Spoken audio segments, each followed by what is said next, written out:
बच्चों, let's read the question. The question says entropy versus temperature plot for phases alpha and beta at 1 bar pressure is given. St and S naught are entropies of the phases at temperature T and 0 Kelvin respectively. The transition temperature for alpha to beta phase changes 600 Kelvin and Cp beta minus Cp alpha is 1 joule per mole per Kelvin. Assume Cp beta minus Cp alpha is independent of temperature in the range of 200 to 700 Kelvin. Cp alpha and Cp beta are heat capacities of alpha and beta phases respectively. So the value of enthalpy change, that is H beta minus H alpha at joule per mole at 300 Kelvin is, question में given है entropy versus temperature का एक plot दिया हुआ है for the phases alpha and beta at 1 bar pressure. हमसे पूछा गया है कि वैल्यू ऑफ एंथैल्पी चेंज क्या होगी at 300 Kelvin. So here the key concept is thermodynamics. Okay, now यहां पर क्या हो रहा है, अल्फा एंड बीटा फेजेस का ट्रांजिशन हो रहा है. ठीक है, अल्फा एंड बीटा फेजेस का गिवन है. So alpha and beta phases में यहां क्या हो रहा है, इक्विलिब्रियम स्टेट है. ठीक है, क्यों? क्योंकि ट्रांजिशन टेम्परेचर की बात हो रही है. सो नाउ अगर इक्विलिब्रियम पोजीशन है, so it means delta G will be 0. So it means की delta H minus T delta S is 0. So delta H is equal to T delta S at 600 kelvin, क्योंकि ये जो phase changes है is on 600 kelvin. So ये हो जाएगा equation delta H at 600 Kelvin is equal to T delta S for 600 Kelvin. This is our equation 1.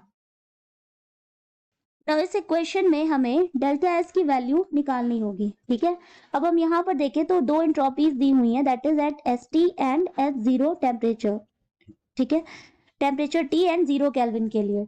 तो यहाँ पर एस टी हमारा क्या है, 600.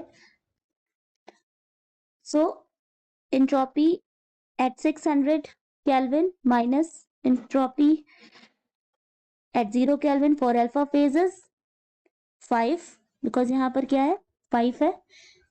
And similarly entropy for 600 Kelvin for beta phase is 6. Okay, it is given in the plot. Now from above two equations we get S beta minus S alpha is for 600 Kelvin is 1. ठीक है, because at entropy at 0 Kelvin for alpha phase and for beta phase is 0. तो ये आ गया 1. Now this is our second equation. यहाँ पे delta S की value क्या आ गई, 1 अभी हमने निकाला.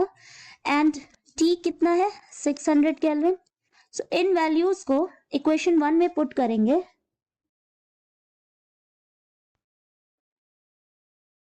From equation 1 and 2 we get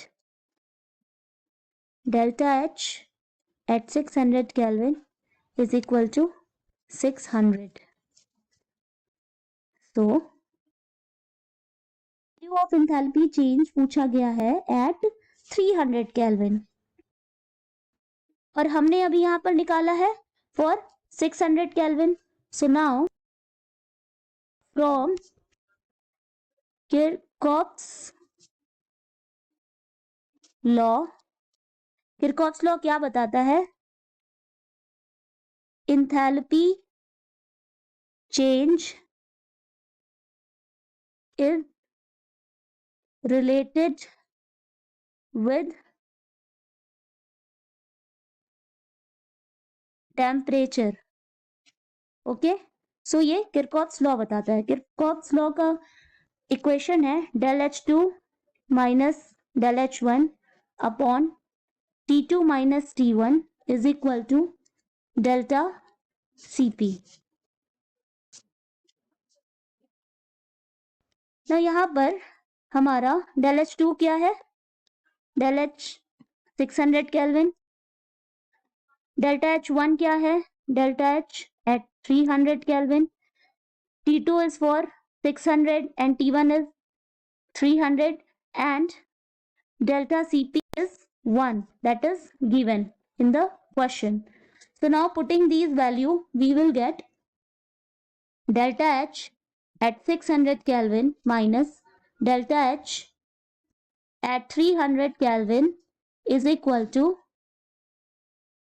1 into 300, because ये 600 minus 300 होगा and delta Cp is 1, so यहाँ जाएगा 300. 600 की वैल्यू अभी हमने निकाली कि ये 600 है, so यहाँ पर क्या आ जाएगा?